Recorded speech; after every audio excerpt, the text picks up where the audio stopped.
У Росії багато друзів в Америці та Європі. Бандерівці знову хочуть нацистського реваншу, а Кремль уже знає, як відповісти на появу німецьких танків, які незабаром в стилі «діди воювали» чавитимуть руських ваньок. Це стислий переказ путінських заяв, який вирішив щось пояснити росіянам про ідеальний хід так званої спецоперації. І водночас уже вкотре і невдало залякати західних партнерів України. Про нові бункерні заяви і про таємні українські танкові навчання. Дивіться хроніку подій 344-го дня Великої війни з Росією у матеріалі Олексія Пасака. Не маєш чим і як відповісти. Згадуй старі казочки про всюдисущих бандерівців та всепоглинаючий нацизм, якого чомусь не бачить ніхто у світі, але з яким так добре вміє боротися Кремль. Невероятно. Невероятно, но факт.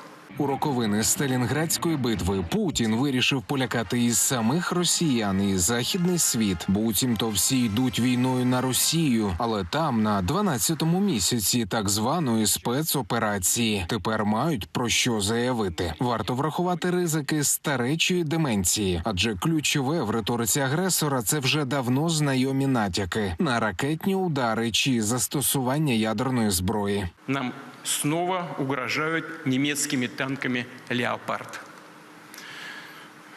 на борту которых кресты.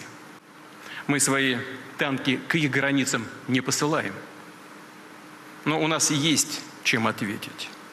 И применением бронетехники дело не закончится. Звісно, адже справа закінчиться капітуляцією Росії, позбавленням її ядерного статусу та мільярдними репараціями на користь України. І цей поховальний для тимчасової федерації етап її сучасної історії може цілком відбутися і без живого Путіна. Кремлівське керівництво розуміє ризики для власного існування і намагається грати на ризикованих ставках. Міністр оборони України Олексій Резніков не виключає, що новий наступ може відбутися саме у роковини 24.02. Про накопичення російських окупантів каже і президент Володимир Зеленський. А ще про необхідність для Європи і далі протистояти агресору. Зараз Росія концентрує сили, ми всі знаємо, готується до спроби реваншу не тільки проти України, а проти вільної Європи, проти вільного світу.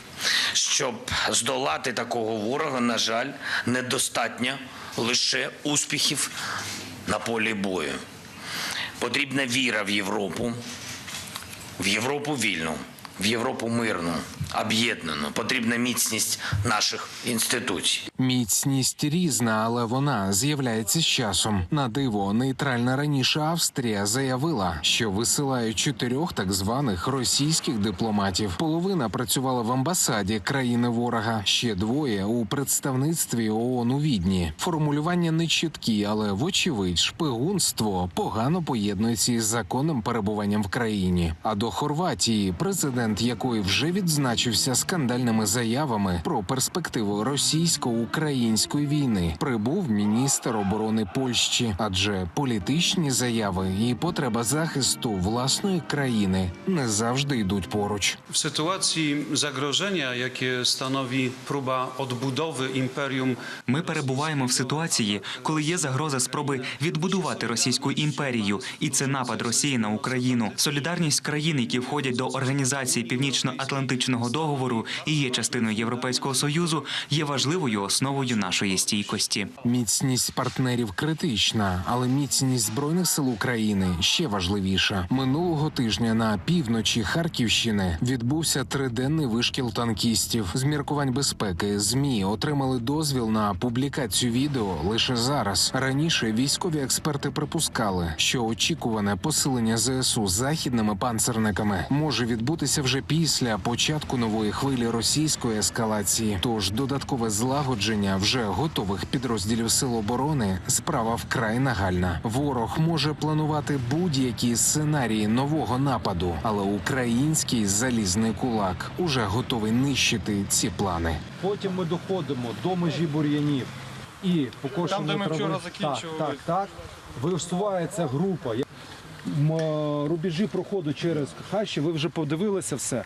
Тренування на полігонах, утилізація ворога на передовій. Минулої доби довічно демілітаризовані ще понад 600 окупантів, знищено ще 2 російських танки, 5 артилерійських систем, 1 систему протиповітряної оборони ворога та 3 одиниці автомобільної техніки. Трагічні історії, до яких важко звикнути із-за рік Великої війни. У ніч проти середи ворог вдарив ракетами по житловому будинку у Краматорську, а у четвер у день продовжив атаки на цивільних. Щонайменше 5 людей поранені через ракетний обстріл центральної частини міста. Під вогнем багатоквартирні будинки, дитяча поліклініка, школа та приватні автівки.